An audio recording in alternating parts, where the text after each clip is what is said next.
नमस्कार मित्रांनो, आज आपण आलेलो आहे यशस्वी शेळी पालन उद्योजक गजानन सस्ते सर यांच्याकडे आलेलो आहे.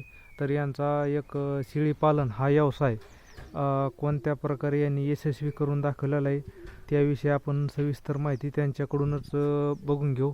तर चला, गोट फॉर्ममध्ये आपण चाललेलो आहोत. हे बघा, व्यवस्थित त्यांनी एक गेट तयार केलेलं आहे. म्हणजे यांच्या मते बघून घेऊ शकता की शेळ्यांसाठी एक पावसासाठी बघा एकदम येळूच्या काड्यांचा असा गोठा तयार केलेला आहे. आणि बाकीची माहिती त्यांच्याकडून जाणून घेऊ. शेळ्याचे चाऱ्याचे जे नियोजन आहे हे कोणत्या प्रकारे करता तुम्ही? शेळ्याचे चाऱ्याचे नियोजन म्हणलं तर काय, आपण जो चारा आहे आपल्या शेतात जागीच तो आणून टाकतो इथं याच्या दावणीमध्ये कुट्टी करून बारीक, आणि राशींच्या तांदूळावर भर देतो आपण. गहू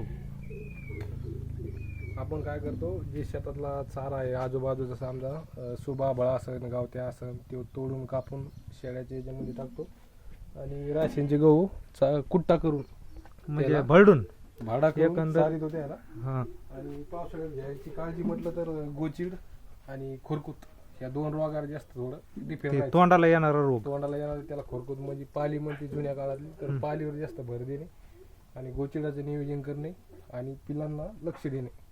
पिलांना लक्ष देण्याची गरज फक्त काळजी ही छोट्याली पिलं राहते. कधी कधी आभाळामुळं याच्यामुळं वातावरण चेंज झाल्याच्या नंतर त्याची मराठी भीतीचं प्रमाण थोडं जास्त असतं, त्याच्यामुळं काळजी घेणे. आणि झडगं जे चालू असेल तर मग आपण काय करायचं, थोडं उघाडीचं थोडं त्याला मोकळं, त्याचे पाय वगैरे मोकळे करायचे आपले 50x20 म्हणजे इथंच आजूबाजूला. तर मित्रांनो, त्यांचं म्हणणं आहे की हा जे गोठा बांधलेला आहे त्यांनी 50x20 पूर्ण असा गोठा बांधलेला आहे आणि या ठिकाणी असे दावणीचं नियोजन केलेलं आहे.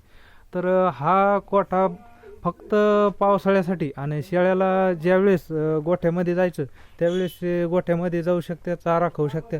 आणि ज्यावेळेस उन्हाळ्यात ऊन त्यांना पाऊस उघडल्याच्या नंतर जर ऊन जर पाहिजे असेल तर या ठिकाणी त्या स्वतःहून येऊ शकते.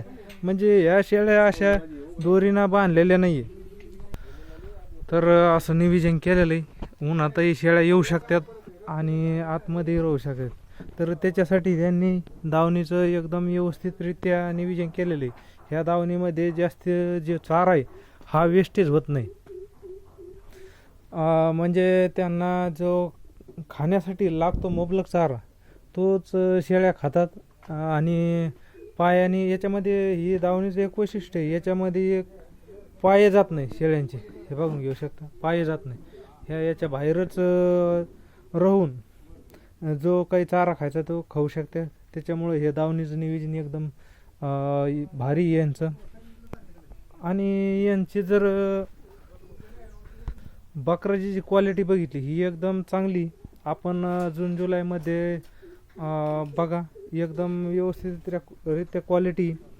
म्हणजे यांनी जो पावसाळ्यात जो बकरांना शेळ्यांना होणारं जे म्हणजे खराब होणारं जे प्रमाण आहे हे रोखण्यासाठी यांनी राशनचे गहू आहे जे हे भरडून यांना खाऊ घातलेले. त्याच्यामुळे हे तेजदार बकरं दिसत आहे, क्वालिटी त्याच्यामुळे.